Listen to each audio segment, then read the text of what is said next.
You know, Jesus seems like always met people where they were at. And I'm having a hard time with that. I had a whole conversation with God this morning. Just here, here's a little backstory of, you know. So in February, I met some dude at Walmart. I overheard this guy having a conversation, and then I was just interested in what he's saying. Interested in what he was saying. He was saying he does futures markets. I had no clue what that was. I knew nothing. And then I told two of my friends, one of them who does options trading, the other one who doesn't, who never traded. And we decided, let's do this all together. Let's learn this shit. Let's do it. We came up with a game plan. We're like, okay, in 8 months, we're going to do prop firms and all that stuff. After like 2 months, they quit. For whatever reason, one of them used real money, lost it all. Like it was like, you know, they had this idea of like this get quick rich scheme. Like, but the thing for me is, like I've told you guys before, trading is just like interesting to me, like because it's just like it's a skill set where the byproduct is you could make a lot of money or lose a lot of money, but the skill set is just learning how does the market move, and there's things that are like there's order flow involved in that. There's just basic economics of supply and demand. There's, you know, the psychology, because the movement of the market is really the psychology of the people. And as I've learned, as I've traded more and more, I paper traded for the last 6 months. That's meanings I use fake money. I never use real money because I was like, I'm not going to do my prop firm, which is essentially you take a test and then you get gifted, like, you know, they give you like $50,000 to trade with, which is, you know, awesome because then you have more leverage. You can make more money, right? But you have to pass the test. But I you know, in these, every now and then I kept sending updates that I was making these big trades. I made like a $60,000 trade on paper trading, well, of course. But they kept asking me, when are you going to use your real money? When are you going to use real money? Like, when are you going to do the test? And I was like, I'm not in a rush. Why would I waste money and spend $50 on the test and just blow the account and fail it? Because essentially you have to make $3,000 before you lose $2,000. That's the test. And they kept asking me, and I was like, dude, I'm not hasty. But as I've traded more, it's just like Melee. I don't know if you guys have things like this in your life, but Super Specials Melee, you get better at the game by healing your trauma. Interestingly enough, yes, there's some people that get better at the game by just like studying, and just like knowing the tech skill, like or just going over like certain positions over and over again. But there's some players like Mango, he's my goat, who he's good at all those things, but you can't copy what he's doing. Like if anyone else were to do what he was trying to do, it wouldn't work. But it's just he has like a intuition the way he plays. Like it's his heart and soul in the way he plays. And you'll see that a lot of times when you're bad at Melee, it's really a reflection of yourself. It's like the biggest mirror. And the times I've gotten better at the game is when I've taken prolonged breaks and I've gone back into do shadow work. I've gone back into therapy. I've like, you know, overcome some sort of like big monumental thing that I've been trying to overcome, like fear of conflict or perfectionism or, you know, self-worth issues, whatever it is. Same thing with trading, bro. It will, anytime you like lose a trade, for the most part, like lose a lot, like you're always going to lose. Like, you know, you're not going to have more than a 60%, 70% win rate, 55% win rate. So you're always going to lose. But when you lose a lot, when you're over trading, when you're blowing accounts, all this stuff, you can look at yourself and be like, oh, I'm doing this because, you know, I'm over trading or I'm revenge trading. Let's say you lost a lot and you just want to get back in the market and get it back without regrounding yourself. You know, you become undisciplined. Like that's a lack of discipline, you know, or there's this idea of perfectionism where you're constantly, anytime a trade gets, you know, into a positive, you move your stop loss to break even. So you never even let the play out, and then you keep, you know, your win rate goes down because you're just breaking even. Or you know, for me, what I realize is like a lot of it is tied to my self-worth. Like if I don't pass this test, then I'm a piece of shit, right? If I don't get this trade, I'm a terrible human being. And so it's this reflection, like it's a very spiritual thing, and it's a psychological endeavor. And I like to trade with God. You know what I'm saying? Like in the morning, I read the Bible before I look at the charts.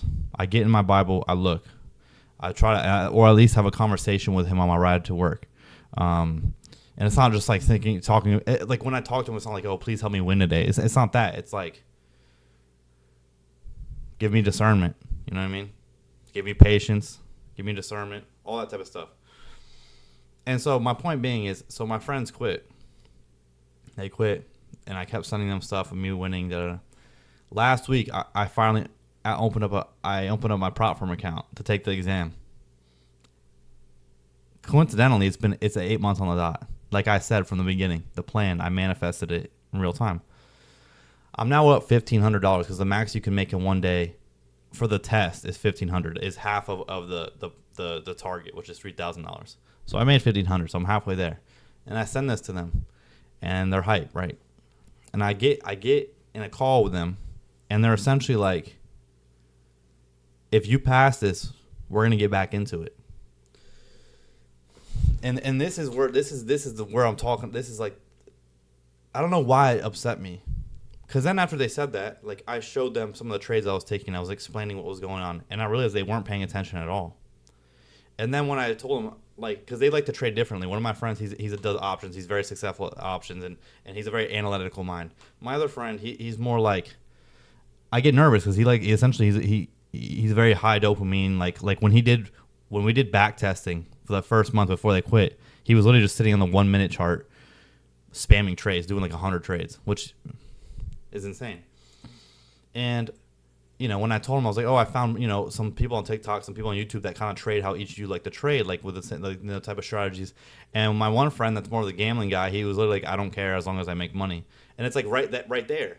That's also a spiritual thing that you're going to face when you're trying to trade. Because if you go into it being like, I want to make money, I'm only here to make money, you're going to be getting cooked all the time, because everything you do is tied to the dollar amount on the screen, rather than being like, I want to understand why this market is moving X this way or this way. And so when you lose, you're going to keep losing. And I remember he like, without even knowing how to do anything, he opened up an options trading account, and he blew $500 in like a week or like 2 weeks, because, normally you're supposed to risk like 1% to 2% a trade. Meaning, like, if I have $100, I should only be risking $1 to $2 a trade. He was risking 25%, 30% a trade. And that scares me, right? So when he told me, he says, I don't care about, like, as long as I make money, he's like, I want to watch you do it. He's like, let me just watch you one day. And it's just all, like, I didn't really process with this conversation until the next morning. And I just got really upset, because it's, people, like, it almost seems like, they want this get rich quick thing. They're so obsessed with this get rich quick thing. And it's just not because of this. It's due to multiple conversations we've had, the way they speak, They want this but that's not what trading is, bro. People take a decade to learn trading. Take 5-7 years. Most people fail, right? Because you got to be in love with just like. I spent the last 8 months looking at the charts all day, every day. Sometimes taking trades, sometimes not. But if I didn't take a trade, when I got home later in that day on 7 p.m. and 8 p.m. when I got, like, at this time when I was done with all my dinner and feeding my dog and all that type of stuff, I would go and be like, what could I have done better today? And I was journaling, and I was back testing as well as forward testing, and I was I didn't care that it was fake money, because it was still cool to me, because it was like, I don't care how long I have to paper trade for, and like all of that. Now that you see that. Yeah, you see, I can get results. Like, whether or not, I don't know if they believe that I could ever do it. But now that you see, I can pass a prop firm account, the evaluation. You're gonna ask me, now you want to come back? But we had a whole plan. Like, this was our plan in the first place. You guys just both quit, And I can't teach what I know, because, like, for example, I could say the exact reason I took a trade, but why am I taking this trade when this exact setup has happened, a million other times during the day, but I'm only taking it this one time? It's like, that is the discernment of God. That is also just intuition and discretion, meaning, like, I have looked at the chart so many times, and I've lost so much money in paper trading. I'm talking tens of thousands of dollars in paper trading. I've also won tens of thousands, but dude, the first while before I hit the 10K, 20K, 60K trade, I was losing a shit ton of money and losing trades at left and right, because you see all the ways in which your trade doesn't work, and all the ways your strategy doesn't work, and you have to build up this discretion. I can't teach that, like, you know what I mean? I can't teach these, like, now that I think they're expecting some, like, sort of like that I'm just gonna show them what I do and it's gonna be successful. Like, no, like, I can't. You could lead a horse to water. You can't make them drink it. Like, that type of shit, right? And this led me into a more spiritual conversation with God, where it was like, God, you've gifted me with discernment. And also, like, my friends, they don't see this as like a spiritual endeavor. Like, to them, this is just about making money. They don't see this as like, like, there's a discrepancy between me and them in terms of like emotional intelligence. I'm not like tooting my own horn, right? But it's like, you'll see how I talk. Y'all know who I am. This is what I'm about, right? And I can see it in all things, third eye open, right? And I'm not better or worse than people. I'm just saying, like, this is my point. The very first sentence I said in this video is, Jesus met people where they are at, and I'm having a hard time with that because, like, I can't explain to them this is a spiritual endeavor. I can't explain to them the spiritual faults or the psychological faults that they're making, and the things that this is mirror that you need to look into, that's going to tell you all the ways and all your faults, and it's going to teach you all the things wrong with you, right? Like, I can't explain that. And so I'm in between these things where I've learned this skill, as well as God's gifted me with what's the word? I just said it. Discernment. He just gifted me with discernment. He's gifted me with discernment. He's gifted me with spiritual affinity. He's gifted me with emotional intelligence. He's gifted me with the ability to articulate my emotions and just complex thoughts. Like, he's gifted me all the things, and I should be able to share those things, right? But at the same time, how do you share those things with people that aren't able to meet you there, or that, you know what I mean? Like, for Jamil, I told Jamil this weekend. I was like, I would teach you, but he doesn't find this interesting. Like, and that's okay. It's fine. But like, I told him, I was like, I would teach you because he's very emotionally intelligent dude. Like, he's a smart. It's not about like book smarts. It's like, I feel like trading is much more about emotional intelligence than it is like, anyone can learn the technical skills of trading and what certain concepts are and whatever it is. Like, especially if you're a retail trader. Now, obviously, if you're a quant, if you're a market maker, if you're that type of guy, you got to be book smart. You got to be a statistician, quant, all these types of things. Data analyst. And so I don't know. I'm having this. On one hand, it's like I don't know if it's my ego being defensive. Like, man, I just did this all by myself. Nobody was watching me. I spent 8 hours a day looking at this shit. Like, that's not even an exaggeration. 8 hours a day. I would look forward to Sunday at 7 p.m. when the Asian session went open. This is what I've been doing for 8 months by myself because everybody left me.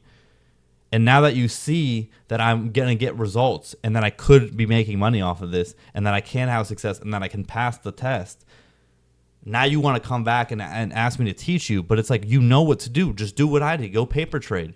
But it's like there's an unwillingness. There's like it's a get rich quick thing, and so I was on Reddit for a while looking at, like, going through some threads of people being like, what happens when your friends ask them to, when your friends ask you to teach you how to trade and all this type of stuff, and for the most part it was like, yeah, like 99% of your friends are not going to want to learn. Like, they're going to think it's either easy, they're going to think it's going to get rich quick scheme, they're going to blame you when they take losses.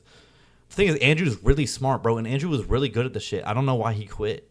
My boy Andrew, he stopped. I know why he stopped, because it was too volatile for him, and he's an options trader. But he was really good at it, and he understands. He's an actuary. He's way smarter than me about all this shit. You know what I mean? But it just kind of hurt me when they initially quit at like month 2 or 3. It just really upset me because I was like, isn't this the classic thing that happens? Is like we're all gonna get in this and do this together, and people quit. Now it's just me now. It's just fucking me, and here we are now. So on one hand, I'm having all this defensive mechanisms come out, and this like anger and this ego defense. And the other hand, I'm like, dude, I wish I could share and share my knowledge, and but I'm not even good at this shit. Is my point. Just because I can pass the prop firm eval doesn't mean I'm going to be good at this, right? Like, that's like level 1. Then I have to get a payout, and then if you get a payout, open up take some more evals, and then have 5 accounts and copy trade all of them. Like it's a long process, and I'm just getting started. Like, I'm not good at this. I know I'm not good at this. People have been doing this for years. I'm just starting to beginning to understand things, right? And I don't know. Like, I think this was also I do have a fear of success, and I've been pinpointing why. I have a fear of failure as well as a fear of success, but more of the fear of success, I've been pinpointing why that is. And I think partially it's like, how will people view me when I'm successful? And I think this is giving me a little taste of that, which is now I'm like, I don't know, a resource to be used, right? Like someone to be like, you know what I mean?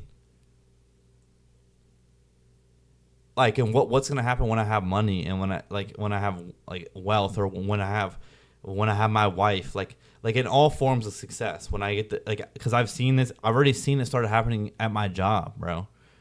The amount of like people just saying things that I don't even know why. Like I don't even be in anyone's business. It just happens, right? Like just like I don't know. And so I'm fear that when I become successful, I'll just be viewed as like a means for other people to look at me as like a means towards something, rather than just like being my friend, or like, you know, or like I don't want people to be jealous, or like I don't know. It's like so all in all, I'm having this conversation with God this morning, just being like, you gifted me with these things, and I don't want to be like selfish and not share these things that you gifted me with. And it's beyond trading. It's beyond trading. It's everything. It's I mean, it's the very reason why I was in my master's in counseling, because like I knew I could help people, and I'm not coming around being like some savior. I'm not a savior, bro. That's not what I am. I'm a dude suffering, but broken people see broken people, you know. And I even think that some of the videos I've had, maybe some of the things I've said, have made other people reflect, and I can see that in some of the comments people leave. And I don't know. So I'm having this tough thing where it's like, how did Jesus meet people where they were at, and what does that actually look like in my life? Or is there some people that you just gotta lead by example, and your light will shine enough to be almost like a lighthouse to them, and they'll follow suit.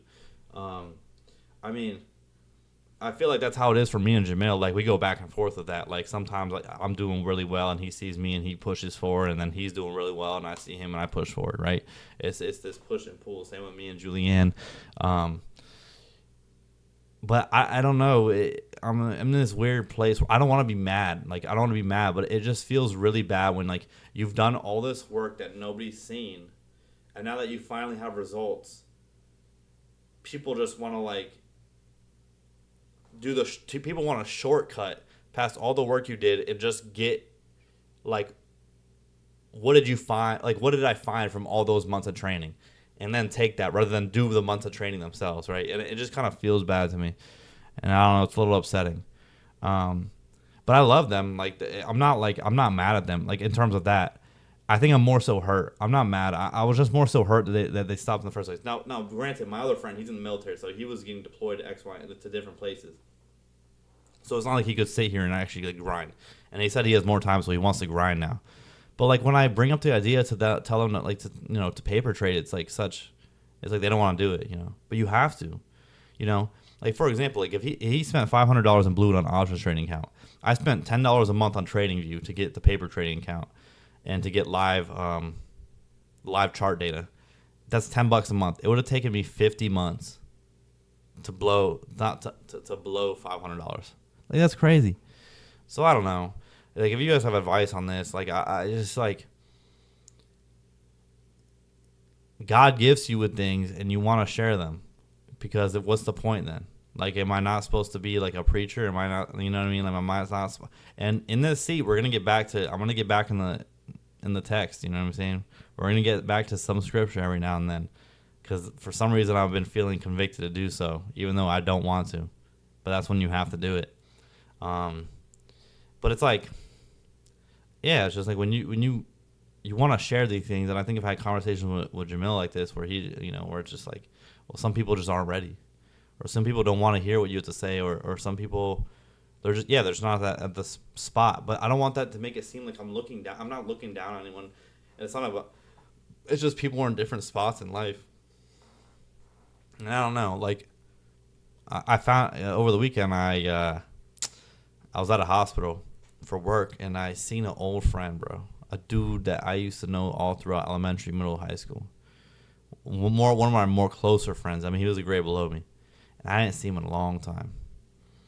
And we talked for a while. We caught up, and he's someone that I can relate to, because he's a broken person. You know what I mean? Like he's been through some stuff, you know, and and we and him can resonate on that. and he asked me if I've talked to my old, like all my old best friends, like my whole friend group, if I hang out with them anymore. And I was like, no, not really. And it's not because I hate them. It's just like we're at different points in life. And I found myself unable to like relate to any of, like to really, I was unable to relate to them anymore. Or maybe I was never really able to relate to them in the first place, and I was just kind of putting on a. But I don't know. Our friendship was. I mean, I had the best laughs. I mean, these people can make me laugh more than anyone else in life. But there's more to life than laughing, you know. And the deep spiritual exploration, I had to go do by myself. I had to go do the shadow work by myself. I'm still doing the shadow work every single week, sitting in therapy, fucking pushing myself to the limits, trying to explore myself, trying to figure out what's going on. Trying to heal myself so I don't make the mistakes that my father made. And that takes a long time, you know what I mean? So people are just different places. And so I don't know. I guess the point of the video is just like, what would Jesus do? You know what I mean? Like in my position, like what I try to think about that. Like what would he do? And that man was not afraid of conflict. And I'm so scared. And, like, I don't know. Like, what did he do when he felt slighted? What did he do when he felt disrespected? He loved them more. When the Pharisees kept disrespecting him, bro, he kept doing things to point out to them that they were being hypocrites, right? Without, like, you know, sometimes he would actually say it, but for the most part, he would show it, you know? By letting, like, the woman from the brothel come in and wash his feet, do all that type of stuff. And then the Pharisees were like, that we wouldn't even touch her. And he's like, exactly. So anyways, I don't know. Guys, girls, gays, queers, they, them, these are any all. Everyone. Have a blessed rest of your Monday. It's been a long day for me. I'm going to go to sleep soon, but I'll catch you guys on a beautiful Tuesday.